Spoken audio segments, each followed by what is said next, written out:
साधुने वंदन करता, नमो लोए सब साहुणम, सम्यक दर्शन मुझने मर्जो, देसो पंचन मुक्तारो, सम्यक ज्ञान मुझने मर्जो, पाव परासनो, सम्यक चारित्र मुझने मर्जो, मंगलानंच संवेशी, नवपदनी आराधन करता, परमं अभय मंगलम, परमं अभय मंगलम, परमं.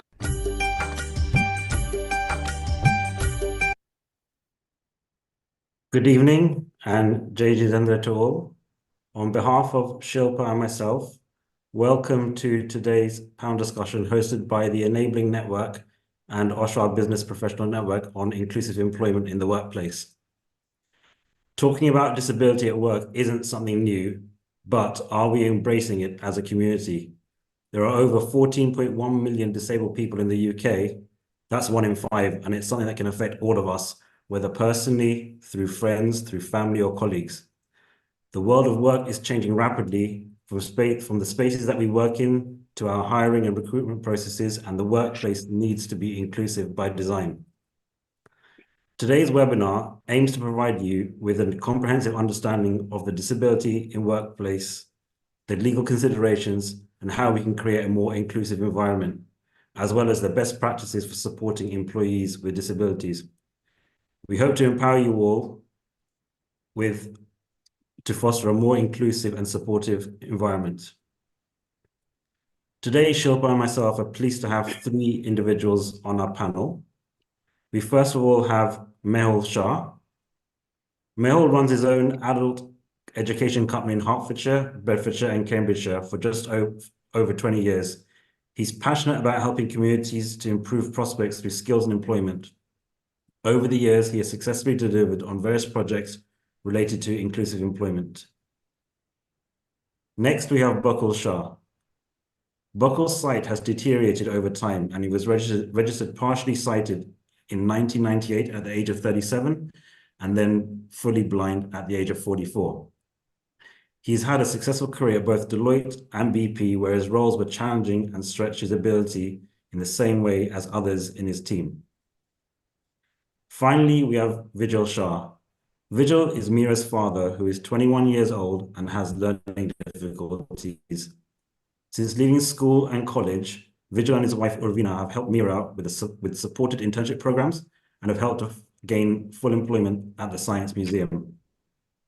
Vijal hopes to share a parent's perspective on supporting a youngster with learning difficulties to gain employment. In terms of today, we're hoping to have an interactive panel discussion for the next 30 or 40 minutes. If you have any questions, please do post them in the YouTube comments section. And finally, if you would like to speak to make contact with any of our speakers, please email Shilpa or myself on our OA UK email addresses that can be found on the website. So first of all, I thought it'd be good to lighten the mood. We're already 1 month into 2024. So first of all, to our panel, what New Year's resolution did you make and how's it going so far? So if we can go to you first, Mel. Mine was not to sulk when Liverpool lost. So today will be a good evening to see whether I can keep my resolution or not. And yourself, Buckle? Well, I was, in fact, not keen on doing any resolutions, but I did say to myself that in 2024, I want to try and stretch my brain a little bit more by trying to brush up on my French. How am I doing? Well, I've started that. Lovely. Ask me next year, see how I've done. And how about yourself, Vijal? Oh, hello, good evening. So I don't do resolutions, but I made a concerted effort this year to reacquaint myself with a whole bunch of old friends, former work colleagues, and meet them socially every month. So that's my mission this year, just to go out and about and meet up and catch up with old friends. Lovely. And Mehul, just for Arsenal won today, and I'm very pleased about that. You can't leave myself and Shilpa. So how about yourself, Shilpa? Hi, good evening. I have tried to embrace discomfort and try something new every month. So it could be a new skill, a new hobby, or just stepping out of my comfort zone. Yeah, this is my February one, this webinar.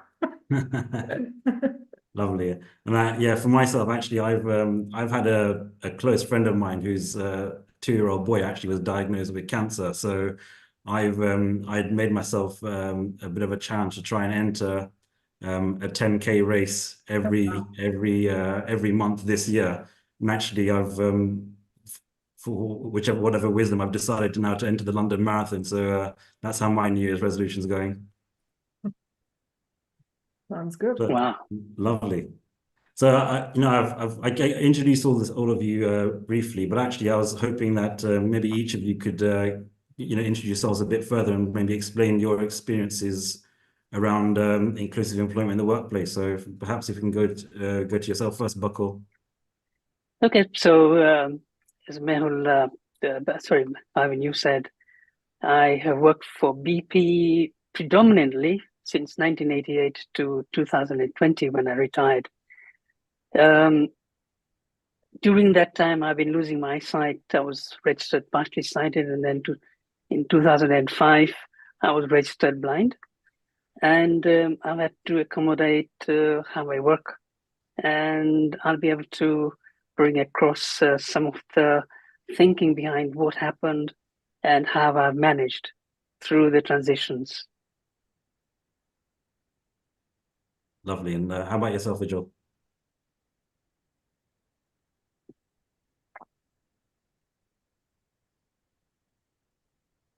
Just to talk about from a purely parent's perspective, the journey that my daughter took ever since she left college. She decided that she did not want to sit behind a desk in a college setting and learn about things that didn't really mean much to her. She wanted to go out there, meet and interact with people, and also follow um, uh, the same manner in which her siblings are working, her mum and dad are working, and just wanted to contribute to society. And she said, "Look, I want to go and work."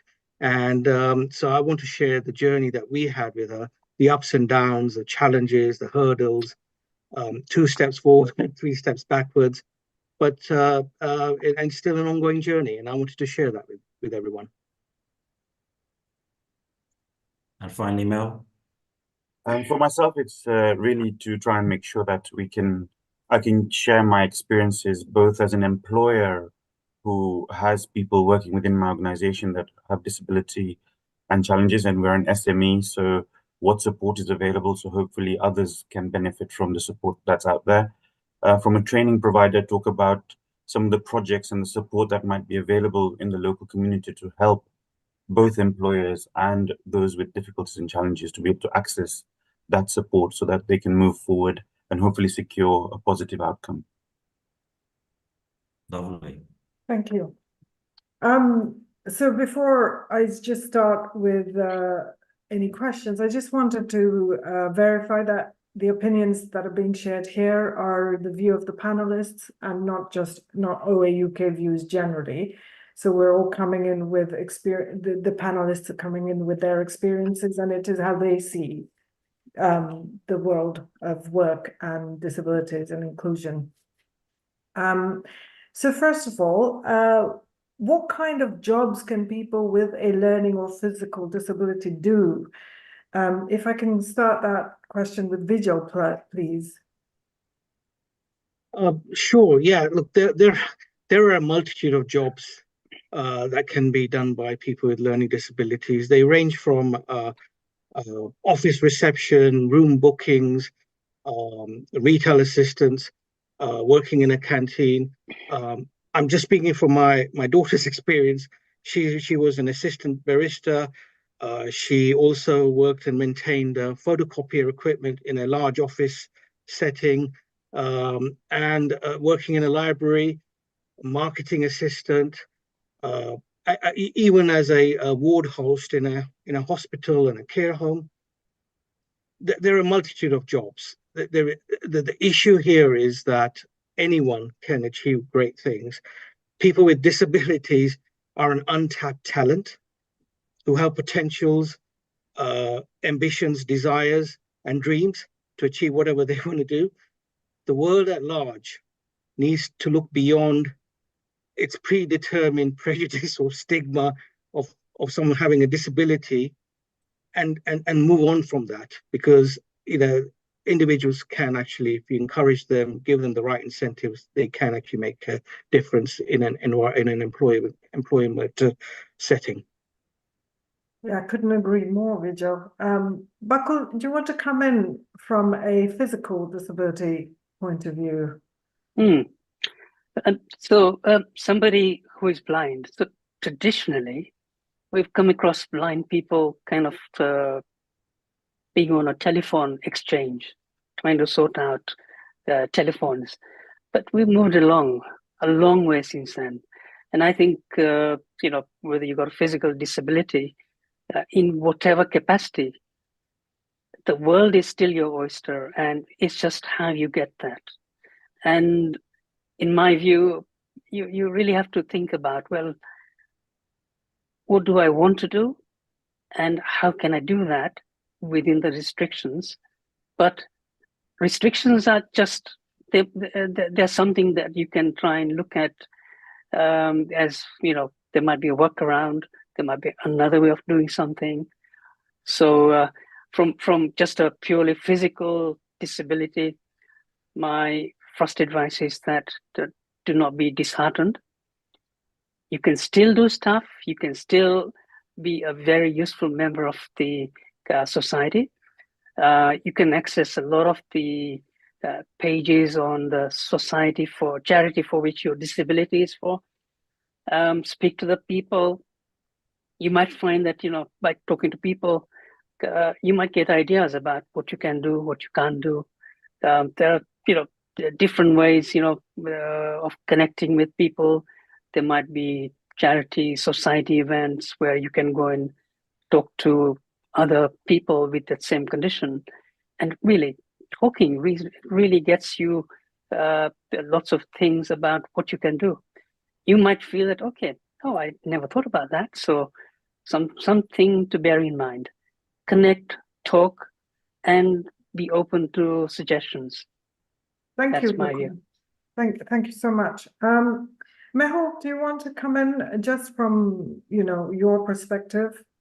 Yeah, sure. I think it's a very open-ended question in respect of the fact that we know that disability can exist in so many ways, whether that's visible or invisible, physical or mental. I think for me, the key point to mention is that we fortunately are in a position over the last couple of years where the world is moving to a place where the notion of reasonable adjustments is becoming the norm.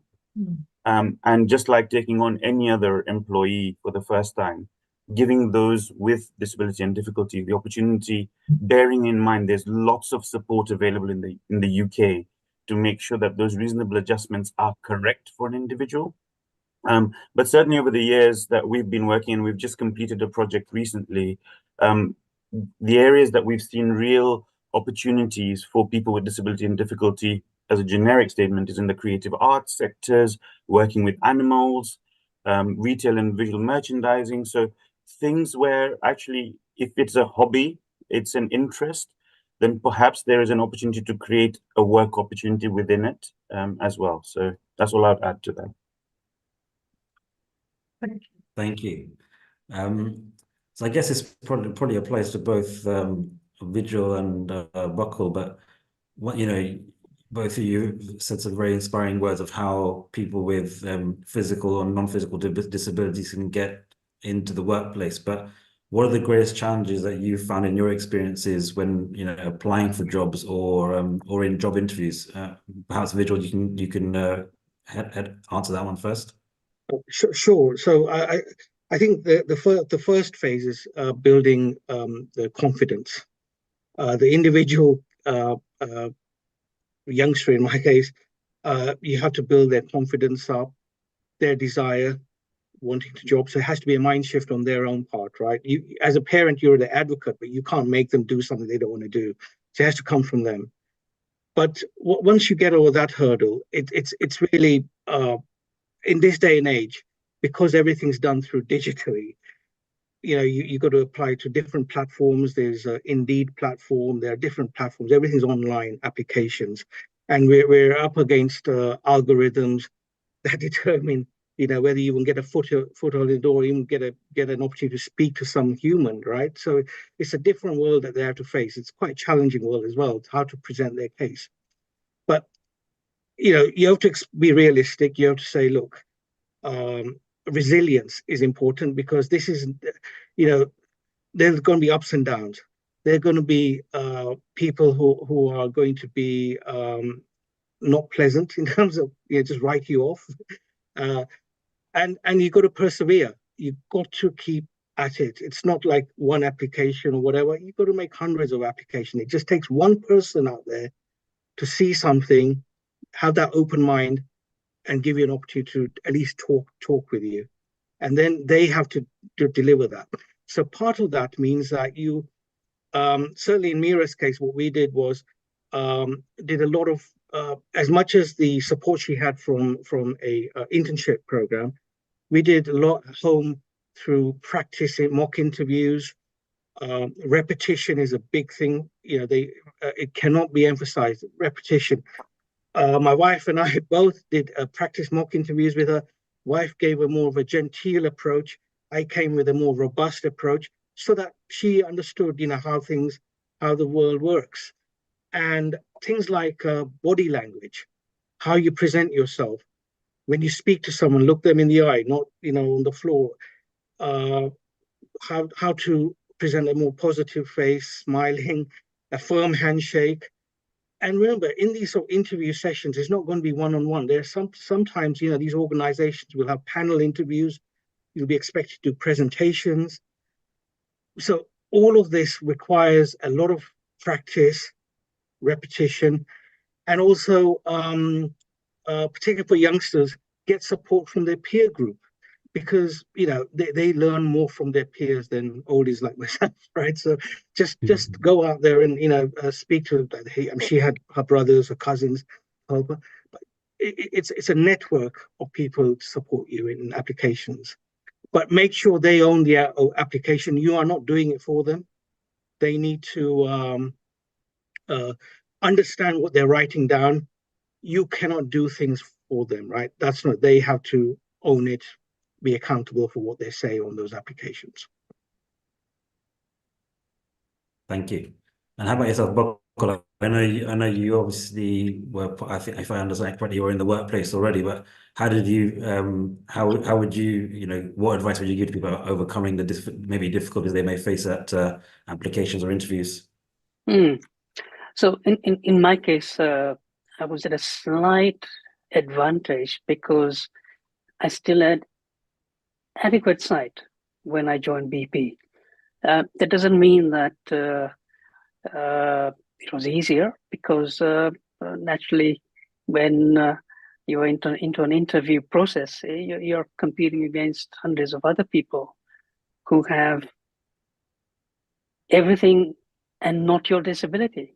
And how do you overcome that? And I think the one thing which Vijay talked about, which I firmly reiterate, is that you need to have confidence in your ability, and that doesn't come easily. Family, especially my spouse Samiksha, especially, she was a huge help in giving me that boost upwards. And just a can-do attitude, and not just say, okay, I can't do anything. You don't want to be defeatist. You don't want people to kind of say that, oh, well, this is too difficult, don't worry about it, sit in one place. It does matter that you do it properly, you do well, and believe in yourself. And with these sort of qualities, I think you have a good start with interview process. I think the other thing which I would say is that, speaking to your friends as well, it's important to try and really get an idea about what your qualities are. Mock interviews, completely agree with that. And of course, as you do more and more, you'll find that you get better and better. So never get disheartened that, oh, well, I've done 10 and nothing's come out of it. I mean, these days, I've heard people go through hundreds of them, hundreds of job applications. And, that's just a regular person who is not disabled. So I would say accept that, yeah, the journey will be a bit more difficult, but with the help from friends, family, and yourself, you can do it. And believe in yourself, you can do it. I think these are pearls of advice that we can all use to, just they're pretty amazing. So yeah, pretty good. We have a question, and Mehul, I know we would like you to come in here with from the side of the employer. But the question, if you can start off with the question first, if you don't mind, is how do you suggest someone with a disability, especially a learning disability, can compete in a workplace where employers have perhaps filled their quota of employing those with disabilities? Personally, I think the notion of a quota is a mindset that we need to work at changing. And really it can only be done by continuing to persevere using some of the methods that Bakubai and Vijay suggested. On top of that, think about the positives that we have to offer, because every disability or difficulty can also offer positives. If you're autistic, then you might be able to do those monotonous, repetitive tasks better and might be more comfortable doing them than somebody who is not. So think about the positives and the benefits that you can offer somebody. I would also go on to say, think about what you can do to give confidence to that future employer as to why you are a potential asset to their organization. So think about, and I know Vijay Bhai sort of alluded to it earlier, think about how you can make yourself more visible than just behind the Indeed algorithms or the top jobs algorithms by offering yourself as a volunteer on work trials, work experiences. And remember that your local authority, depending on which areas you work in, your local colleges, your local independent training providers, just like us, are very keen to work with these community groups to provide that support. Often our challenges are not having access to young people or adults for that matter, or even having access to employers that are willing to give those opportunities to. So absolutely be reliant on your family structures and your friends and peers, but remember that there is an entire network of support that exists within the public sector environment, charities that will help you and support you and are keen to look at how to overcome some of these. In our previous project that we've just completed, I alluded to earlier, we use something that we call the BASE model of support, the British Association of Supported Employment.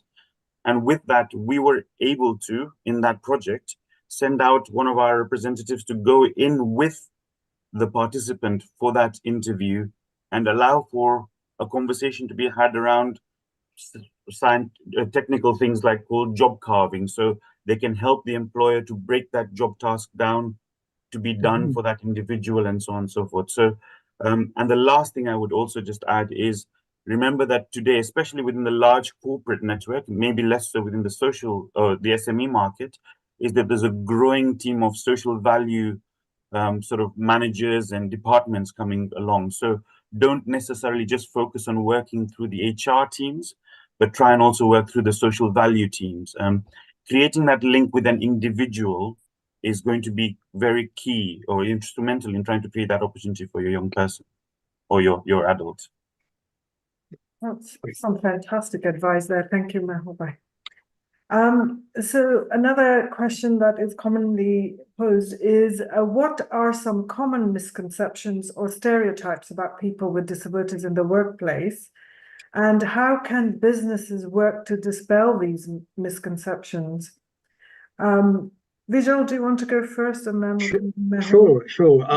So just following on from what Melbai just mentioned, like, one of the typical challenges is, oh, they won't be able to work in a busy environment. Well, that's a lazy assumption to make. It's a more of a cop out. It goes back to this whole concept about reasonable adjustments, right? That's the means to actually level the playing field. But just to say, oh, they won't be able to cope. Well, who are you to judge that, right? So that's a one. The other challenge is they have no work skills. Well, again, it's a catch-22. The reason why they even have no work skills is because you haven't given them the opportunity to demonstrate what they can do, right? And what the organization that Mehul represents and the others that he mentioned, they provide forums, they provide opportunities for people on an internship program. So whether it's through volunteering or through, it gains employment skills, teaches them about how to operate in an office environment or in a different work environment. So it's not like they don't have any work skills. They have the appetite, they want to do this, give them a chance to demonstrate what they can do, right? So, and then the other challenge, oh, they are less productive. Well, I think there are reports, there are publications, research done that is totally not the case. If anything, you will find that these individuals are very diligent, work ethic is absolutely positive, and there is compelling evidence to demonstrate that. Just in my case, in daughter's case, I mean, there's argument that, oh, they will be so irregular, they'll be not even punctual, turning up for work. Total out of sorts. That's just not right. I mean, just give an example of my daughter. She will have 9:30 to 5:30 shifts or 10 to 6 shifts. She will make sure she is at least 30 to 45 minutes before she has to start, just so that in her mind, she's there. She doesn't have to stress about train cancellations or whatever. But also, I noticed from my daughter's experience that there has to be some sort of routine, a regimented, and they are very fixed on that. And you give them a time, they will turn up and they will do whatever is expected. So all these are myths that need to be broken and challenged. And then finally, the age-old argument, oh, because we have to do reasonable adjustments, it's a cost issue. Hang on. Yes, there may be costs, but be open-minded, saying you'll pay that cost off innumerate times because you're employing a loyal employer who will no doubt be a lifer there and who'll give you a lot more than you're taking away. So I think these are myths that need to be challenged, and that needs to be just drilled through to the employers. Yeah, just on that last bit, actually, Mehul, perfect timing. If you could, Yeah, I was trying to work out whether I keep the golden nugget until the end of the webinar, but I'll come out with it here. We're an SME. This happened to me. I had an individual that developed a visual impairment similar to Bakubai's situation, and I felt the world caving in because I was ignorant. I didn't know what support and help was available. There is lots of help and support available. So if you're an employer, please do me one favor. Tomorrow morning or tonight, Google access to work on gov.uk. It's a government scheme that is designed to support those with difficulties and challenges to the tune of up to £66,000 a year, where they will help make those reasonable adjustments. They will provide and handhold employers and those young or those individuals, can be anybody over the age of 18 or 16 that needs that help. And it is absolutely done on the basis of the size of the employer or the individual's needs as to what the cost is. But if you're an SME, then there is a zero cost to you. If anything, you get lots of support from occupational therapist support to try and help identify the reasonable adjustments that need to be made. Sourcing of equipment, it can include capital equipment, it can include counseling support. And later on in the presentation or in the panel, I'll tell you some of my examples of how it's helped some of my staff. then there is lots of support available. The second thing I would say is that if you're an employer, on access to work, I would also say to those people that have difficulties and disabilities, when you are going to those interviews, when you are going to meet those employers, talk openly about the fact that you are aware of access to work and how that might help them with that decision-making process. Because if there is a job that is ready to be offered to you, then access to work can kick in quite quickly to put those reasonable adjustments in place for you so that you can start employment with those opportunities, with the right equipment and tools in place for yourself. For the employers, I would say that definitely look at a scheme called Disability Confidence Scheme. It's a 3-stage scheme, starts with something called a committed level. And the committed level is no different to what our legal obligations as employers are in terms of the Equality Act, but it's being able to commit yourselves to the Disability Confident campaign. And from there, you can go on a journey to becoming a level 2 and a level 3 if it's right for your organization. Look at those two to be able to support yourself as an employer or as a potential employee as well. They are free. Thanks, Mel. I think that's I think for any of the sort of the SMEs in our community, especially in our Oshwal community, I think that's some great advice, especially for how we can embrace others into the workplace and make it a more inclusive place. But I guess this is the next Bakul. question would be Bakul. I just wanted to add to Mel's point. Access to work helps the person, the employee, as well as the employer, and therefore, even just the how do you get from your home to your workplace? You'll get help with that. So really make sure that even the disabled people do a lot of research and make sure that you understand what help is out there. There's so much. So do not underestimate that. It's there to help you to get to work and back.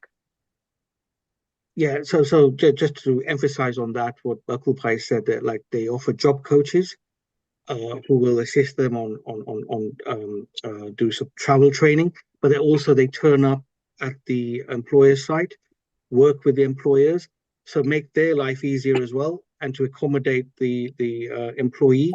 And then over time it sort of eases up, but at least in the early days it just sort of smooths everything out. So access to work is a great program and should be considered. Yeah.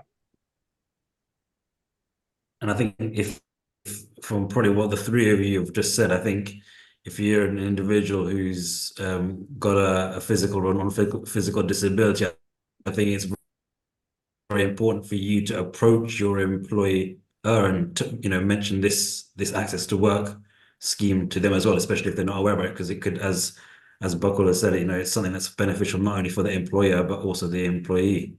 So I think one thing I'm getting from the three of you is do not be scared to approach your employer for help and to tell them what exists out there.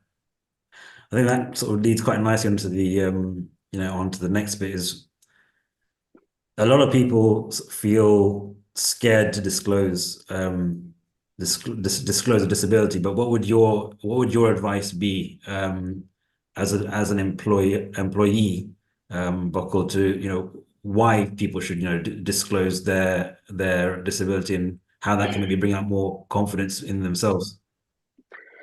It's a very, very tough decision, I know, but I think it makes sense to disclose that. And I don't think potential employers will discount you because of that, because it's my understanding that employers will put everybody on a level playing field. But if you disclose your disability, then perhaps, when you go for interviews, the business might make some meaningful adjustments for it. So if, for example, in the interview, there was something where somebody had to do some role playing. Now, in my case, if that was the case, then the business will know that, okay, the guy is blind. So how do we adjust that into something that doesn't require me to go all over the room, but be in a more controlled manner, whereas I can still demonstrate something about my potential. So I think the job interviews will be more productive, and I think I do question, whether it's legally required, but I think it's morally the right thing to do. But I disclose my disability to BP, and because of that, I felt happy, confident that I'll be fully supported.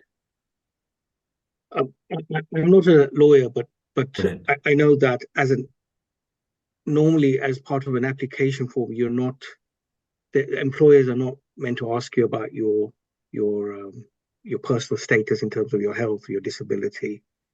It's only once you get the job, you have to tell them.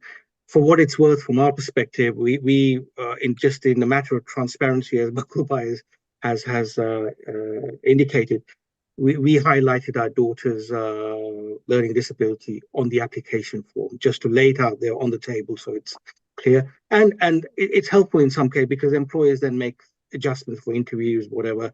So it works both ways. But when you're applying for jobs, you're not obligated to say that. But I defer to Mehul, who probably has a better handle on this. Likewise, I don't know the legal position. I think there probably is something around the Equality Act around it. But what I would say is very much we're seeing a shift in the last sort of 24 months coming out of COVID, where disclosure is proving a better way to move than hiding the challenges. What I would say is that it is a very personal thing. It's a very challenging thing. But if you can go to the employer, or if you go to the interview situation, whatever the scenario is, whether it's looking for work or whilst you're in work, then going with the possible solutions and support available, be it from access to work. So if you've done your reading, your research, going to be able to present that to the employer at the same time as you notify them is likely to smoothen the transition and the adjustments that they need to make for you. Because often for small businesses or any employer, the first worry is, can they do their job? Second worry is it a litigation issue? Or, the legal responsibility becomes an issue. So if they see that you're looking to proactively deal with the challenge and you own your difficulty and make those reasonable adjustments, you stand a better chance. It's not going to remove the problem, but it's hopefully going to give you a better chance. And it shouldn't be forgotten that in the context of employment tribunals, challenges within a disability challenge, they do pay out quite a bit because more often not, employers do not have the processes in place to deal with reasonable adjustments, right? They don't have it, and therefore they don't know what to do, and then they fall foul of that under the Equality Act, and they find themselves in as Mehul expensive litigation. So it's in their interest to be aware of this and have processes in place. Yeah. And to make sure that our employers that are listening today don't fall foul, use access to work. Don't get into a panic, because that's what happened to me 5 years ago. Use access to work. They will handhold and support you. And there's lots of other support that's available, whether that's through ACAS or recently I found that also lots of insurance policies, your typical employers or public liability insurance policies will have that additional support, legal support services that might be available to handhold you through the process. Because remember, having started with one in five of the working population has a disability or a difficulty. So it's likely that every one of us knows somebody that is facing a challenge, whether we know it directly or not. So, yeah. There's just one more thing I would like to add, that in most cases when somebody is disabled, they will have a charity that kind of supports that type of disability, and contacting that will reveal quite a lot of what sort of support is specifically available to them, in addition to what we've talked about, like access to work. And there might be more specific types of adjustments that would be applicable. So in my case, for example, the RNIB, Royal National Institute for the Blind, and there was some other charities, they would be very happy to talk about what sort of things can help me and the employer. So it's something to bear in mind. Be it any disability, check the charity also. Thank you. That's good advice. Thank you. Vijay, you touched on the pros for a company and hiring people with disabilities. You gave very clear advantages of the participant being there on time, actually doing the work that maybe somebody who doesn't have the disability would not want to do or would not be able to do in a repetitive fashion. Do you want to talk about any other pros that you would have for a company in hiring people with disabilities? Certainly. So I think what one aspect is the impact on and I think Melbai touched on this, is the impact on staff morale, right?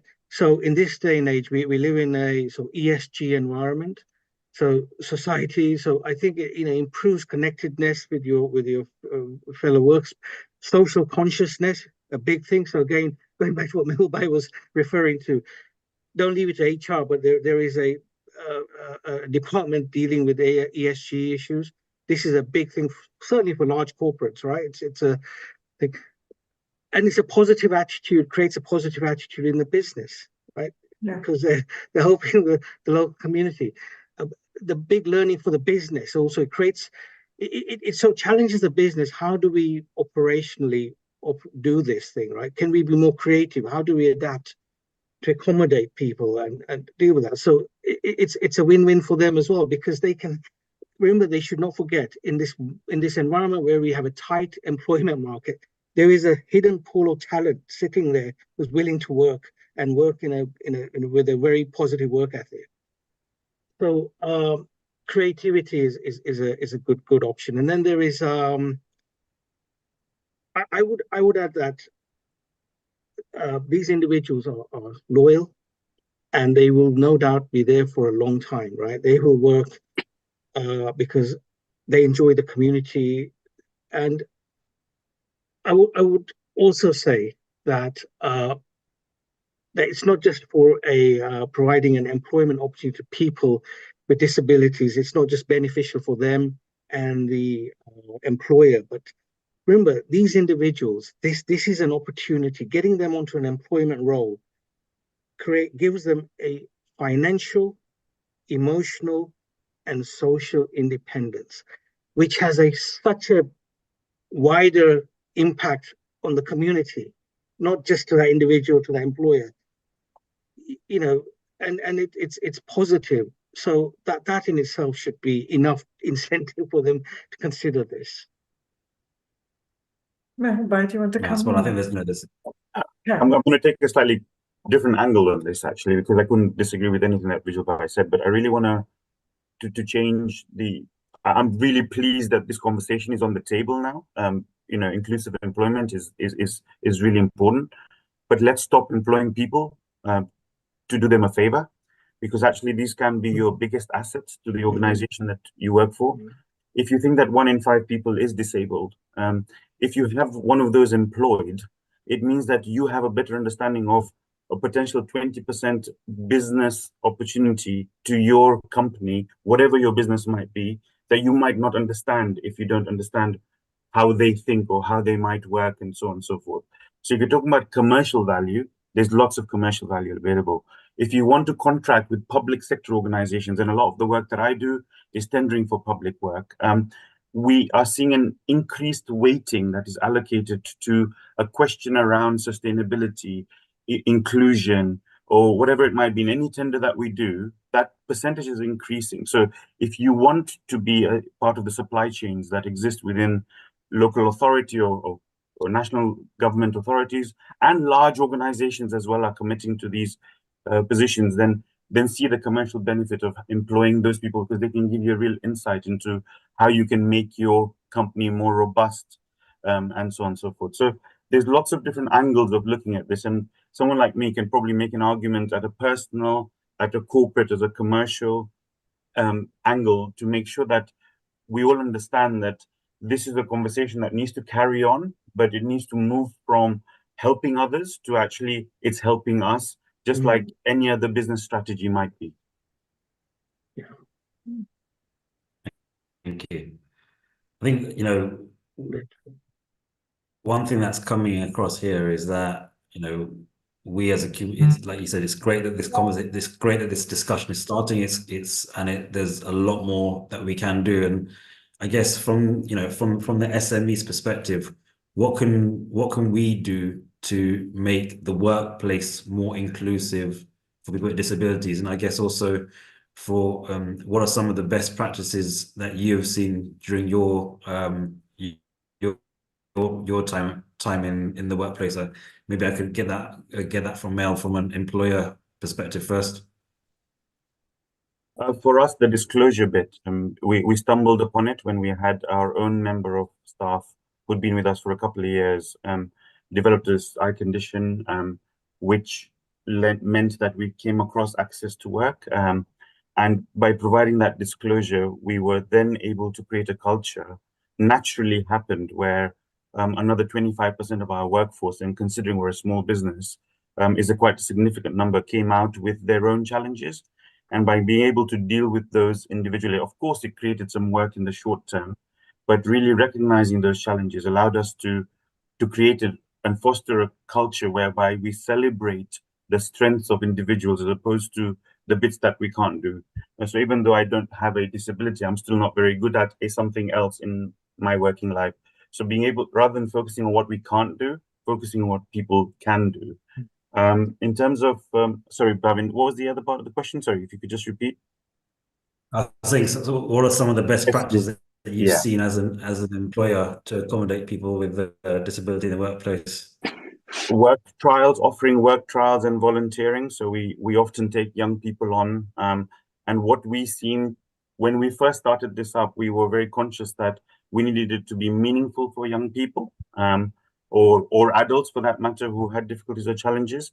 And so creating those work experience opportunities, what might be just a photocopying task for us could be a great leap forward for that individual. So understanding that individual before they came in, and really I would say access to work, and using those tools, and just reminded me, very important to remember that access to work is not means tested, just like disability is not. Yeah, so you can be on a £500,000 a year, it doesn't matter. If you develop a disability, then you can access to work. You can be a sole trader with your own challenges and difficulties. You can access to work. So embracing the support that's out there. And again, as I said, disability confident as an SME creates an opportunity for you to be part of a wider conversation at a national level in terms of where this agenda is moving. Great. Brilliant. And Buckle, what have you seen from your experiences at BP?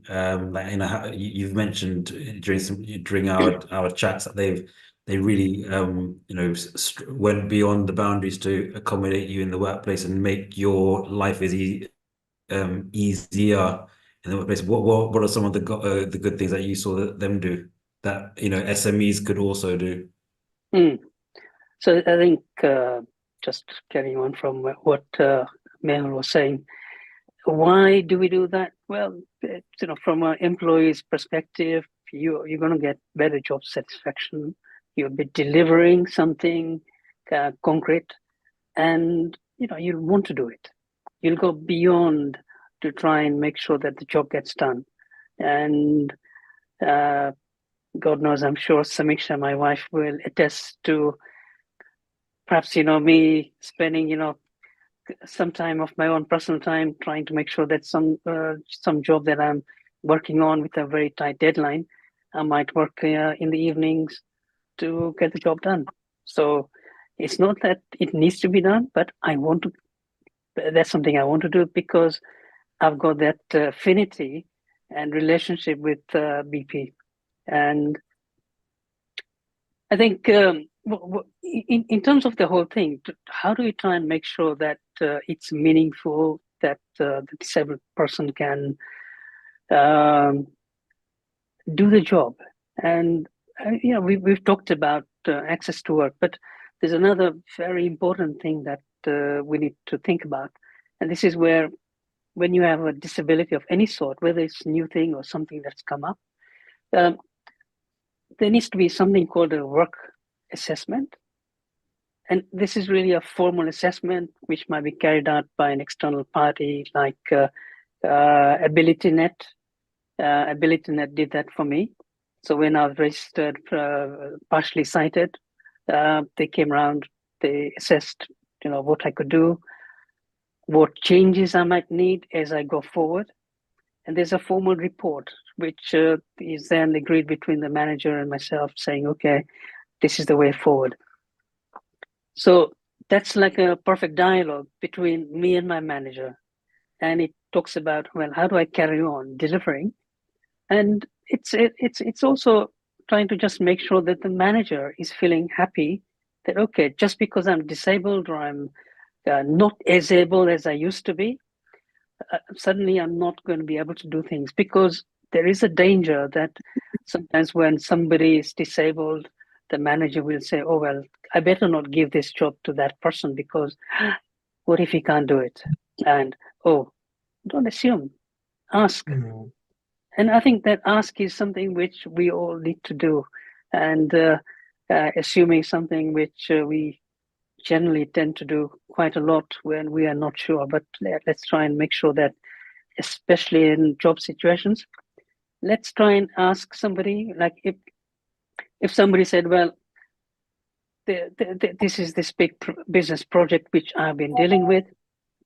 It's got a chart that talks about how the organization is set up. Well, I can't read it. I can't see the chart. But hey, I can get somebody else to tell me what that is. And that's all there is. It doesn't mean that I have to be able to see that.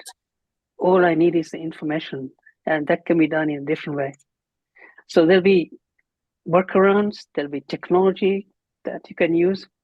So for example, in my case, I have something on my computer that speaks to me what's on my screen. It's with a program called JAWS. And I've got a program on my iPhone called VoiceOver. It's standard part of the iPhone. So anything that's on my screen, it speaks to me. So what regular people will read, I listen to that. Now, that's how I've done my work. And but when I get an email, I'll be listening to the email where somebody will read to it. So what I would say is that all of this means that things can be done, things can be delivered, and just the fact that somebody who is disabled is being employed, I think you'll find that there's an affinity between the staff that'll be positive. Things get done, and I guess one thing that I really believe is important is that management needs to embrace that disability doesn't mean that somebody can't do something. It just means that it can be done in a slightly different way. Agree. And when you do that, the staff will start believing that actually, what? The fact that somebody is disabled doesn't mean that they are different and they need to be left out. They'll be included even more. And I guess, one last point is that you probably also need to make sure that you are there is a legal obligation on employers that they try and do all these things to try and make sure that the disabled person carries on working. Thank you, Bakubhai. This leads us very nicely into, I'm going to just segue away from our questions into a question that we've received from the YouTube feed at the moment, which is, what do the panel think about progress of technology, including AI? Is that going to aid or reduce a more inclusive workforce? How can potential employers use tech to access work? In your experience, Bakubhai, you just talked about, or the aid that you use where your computer speaks to you. Mehul, do you have any other experience of other tech? Yeah, And like how do you Absolutely. realize So let me just give you a really good example. On the WhatsApp, people send a picture message. Mm. It might be a good morning, something very helpful, and it comes to me as a WhatsApp. I've got a program on my phone, and that goes through an AI program, which will analyze what that is, and it'll tell me, well, this picture is about blah blah and blah, and it might be saying the text in it is this. It'll describe what the picture is about. It'll even describe to me pictures of people. It'll talk about what the people are wearing or things like that. So absolutely helpful for me to form a picture about what that is about. So, and that is AI for me. Okay. Super. That's perfect. Thank you, Bakubai. So we agree, I think, that AI would be actually quite good in these cases.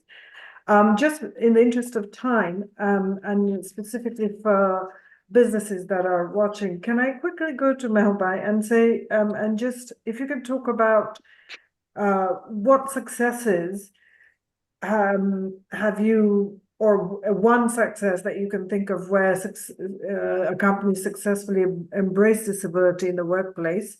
What lessons can be learned from that experience, and what are some of the barriers that companies may face when striving to be more inclusive? Sorry, yeah, that's fine.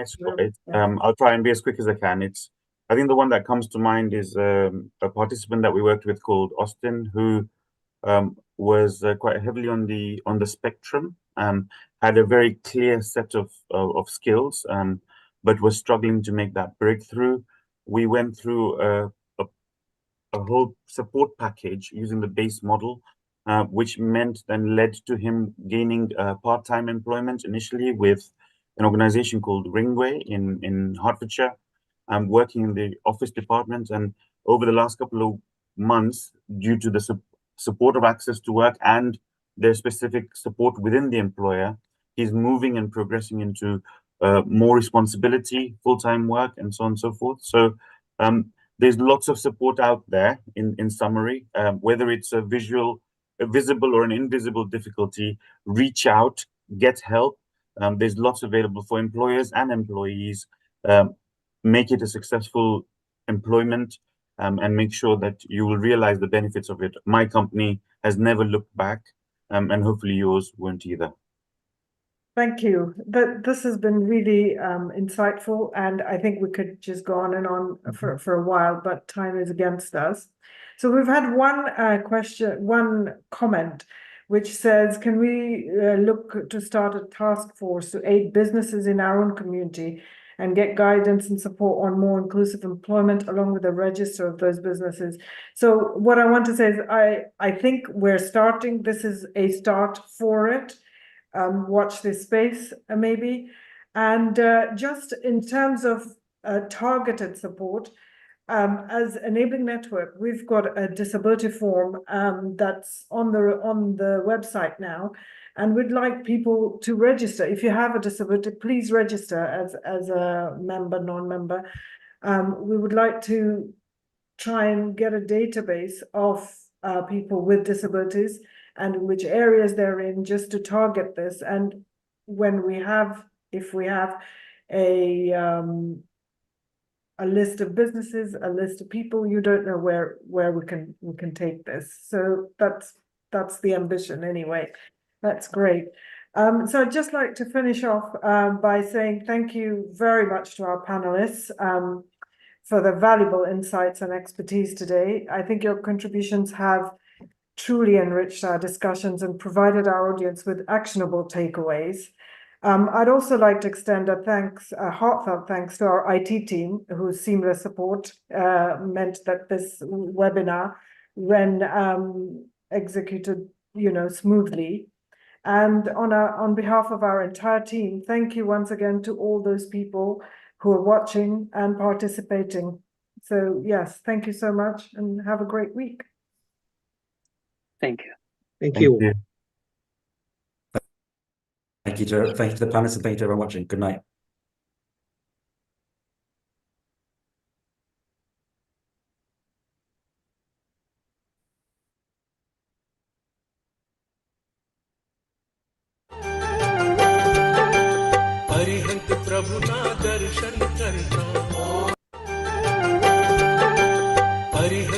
प्रभुना दर्शन करता